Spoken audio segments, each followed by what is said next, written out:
அனைவருக்கும் வணக்கம். இன்றைக்கி பார்த்திங்கன்னா நம்ம எம்டி சாரோட ஜாமீன் மனு தள்ளுபடியாயிருக்கு.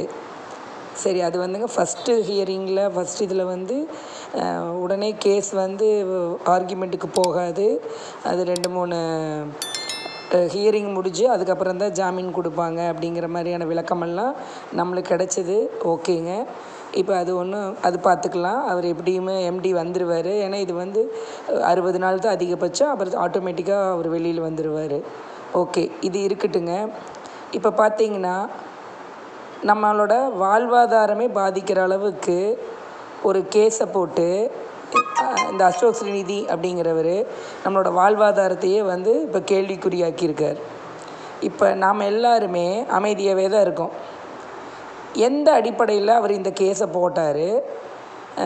இதனால் பாதிக்கப்பட்டிருக்கிறது பொதுமக்கள் தான். இப்போ கேட்டிங்கன்னா கம்பெனிக்கிட்ட கேட்டால் கம்பெனி என்ன சொல்கிறாங்க? எம்டி சார் வெளியில் வந்தால் தான் நம்மளுக்கு எல்லாம் பே அவுட் கொடுக்க முடியும் அப்படிங்கிறாங்க.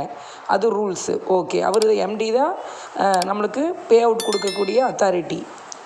இப்போ அவரே உள்ளே அவரை உள்ளேயே மறுபடியும் அவருக்கு பல பிரச்சனைகளை உண்டு பண்ணி இப்போ பார்த்திங்கன்னா அவர் போய் எப்படியோ அவராகவே போய் சரண்டர் ஆகி உள்ளே இருக்கார் விசாரணைக்கு. நான் என்ன கேள்வி கேட்டாலும் நான் பதில் சொல்கிறேன் அப்படின்னு அவர் போயிட்டார். இதெல்லாம் நம்ம சைடில், நம்ம எம்டி சார் சைடில் எல்லாம் ஸ்மூத்தாக எல்லாம் பண்ணிகிட்ருக்காரு. ஆனால் நாம் பாதிக்கப்பட்டிருக்கிறது பொதுமக்கள். நம்ம எல்லோரும் பணம் வரல அப்படின்னே தான் உட்காந்துட்டுருக்குறோம். இப்போ எந்த அடிப்படையில் இந்த மாதிரி ஒரு கேஸை போட்டு நம்ம வாழ்வாதாரம் பாதிச்சிருக்கிற அளவுக்கு இந்த சூழ்நிலை உருவாக்கினவங்க மேலே நாம் ஏதாவது ஒரு சட்டப்பூர்வமான ஒரு நடவடிக்கை எடுக்கணும். அதுக்கு நம்ம என்ன பண்ணுறது அப்படின்னு பார்த்தா ஒரே குழப்பமாக இருக்கும்போது இங்கே சில பேர் சில ஐடியா கொடுத்துருக்காங்க. நம்ம சாதாரண உறுப்பினர்கள், அத்தாரிட்டி போர்டு மெம்பர் அவங்களாம் இதில் இன்வால்வ் ஆக வேண்டாம். நம்மளை மாதிரி சாதாரண க்ரௌன் மெம்பர் நாம் எல்லாமே பணம் போட்டவங்க. பணம் போட்டு இந்த வருமானத்தில் இவ்வளவு நாள் வாழ்ந்துட்டு இருந்தோம். ஒன் ஆஃப் த இன்கம்மாக இதை வச்சு நாம் எல்லாம் நம்மளோட வாழ்க்கையை ஓட்டிகிட்டு இருந்தோம். இப்போ இவங்க பண்ண பிரச்சனைனால இது நம்மளுக்கு ஸ்டாப் ஆகிருக்குது. இதுக்கு காரணமானவங்களுக்கு நாம் ஏதாவது நம்ம எதுவுமே பண்ணாமல் இருந்தால் எப்படி? ஏதாவது ஒன்று பண்ணணும். இப்போ பார்த்திங்கன்னா இது கூட்டி கழித்து பார்த்தா நாம் என்ன பண்ணுறோம்? நாம் ஒரு கேஸ் சட்டப்படி போகிறோம். இது எந்த அடிப்படையில் நீ போட்ட? இப்போ நிறைய பேர் பார்த்திங்கன்னா யூடியூப்பில் அதிலெல்லாம் பார்த்திங்கன்னா கமெண்ட்ஸில் நாங்கள் தற்கொலை தான் பண்ணிக்கணும் அப்படி இப்படின்லாம் போட்டிருக்கிறாங்க.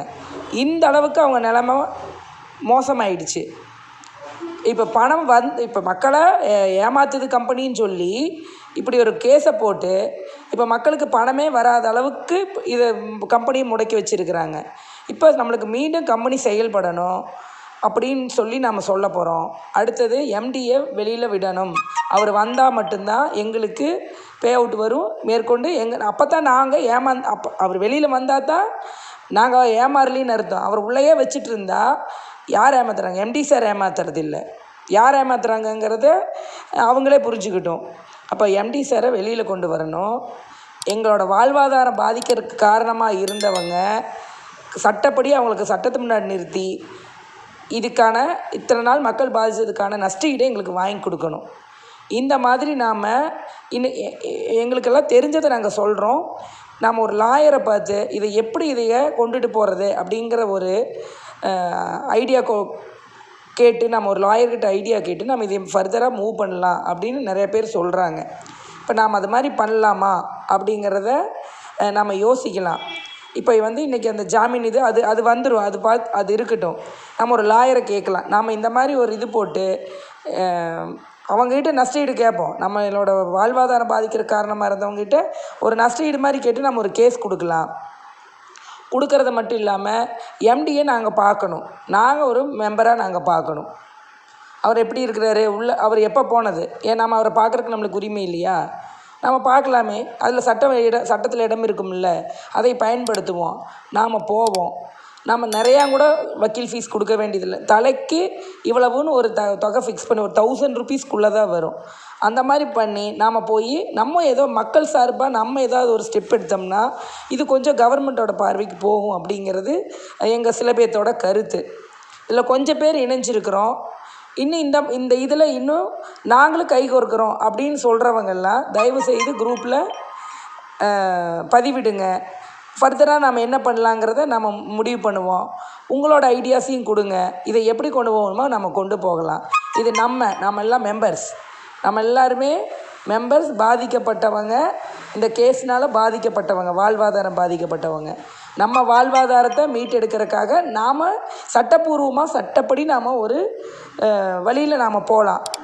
அதுக்கு நீங்கள் எப்படி கோஆப்ரேட் பண்ணுவீங்களோ பண்ணுங்கள்.